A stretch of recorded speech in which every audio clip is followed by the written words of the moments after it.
শ্রী শ্রী বাবামণি বলিলেন, বৈদিক ব্রহ্মগায়ত্রী জপের দ্বারাই সিদ্ধিলাভ সম্ভব। সিদ্ধিলাভ মানে ঈশ্বর দর্শন, পূর্ণ সত্যের দর্শন। ব্রহ্মগায়ত্রী বারংবার জপতে জপতে গায়ত্রীর অপর মন্ত্রাংশগুলি আস্তে আস্তে আপনি চলে যায়, থাকে মাত্র প্রণব। সুতরাং যারা অন্তরে সাহস এবং বিশ্বাস পেয়েছে, তারা গায়ত্রীকে অন্তরের ভাবোদ্ভক ভূমিকা রূপে রেখে প্রণব মহামন্ত্রে সম্পূর্ণরূপে নিজেকে নিমজ্জিত করে দেবে। বৈদিক গায়ত্রী বহু অক্ষরে গঠিত, অতি দীর্ঘ, তাই একাগ্র মনোনিবেশকালে প্রণব ব্যতীত অপর অক্ষরগুলি সাধন পর্বতারোহী সাধকের পৃষ্ঠদেশে গুরুভার বোঝা হয়ে দাঁড়ায়।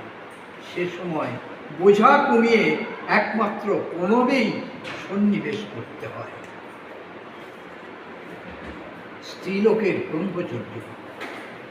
একটি পত্রলেখকে পত্র লেখার পরে শ্রী শ্রী বাবামণি জনৈক বিবাহিত ভক্তের সঙ্গে আলোচনা প্রসঙ্গে বলিলেন, পুরুষের ব্রহ্মচর্য সম্পর্কে এতকাল কত কথাই বলেছি, কত ভাবনাই ভেবেছি, কিন্তু এখন থেকে স্ত্রীলোকদের ব্রহ্মচর্য সম্বন্ধেও বলতে হবে, ভাবতে হবে। এবার মরে আসার আবার এসে যাদের গর্ভে জন্মাবো, তাদের ভিতরে ত্যাগ, সংযম, পবিত্রতার ভাব খুব প্রগাঢ় রূপে না প্রতিষ্ঠিত হলে আমাদের পুনর্জন্ম গ্রহণের উদ্দেশ্য ব্যর্থ হয়ে যাবে। যেমন বীর্যবান পিতা চাই, তেমন বীর্যবতী মাতাও চাই।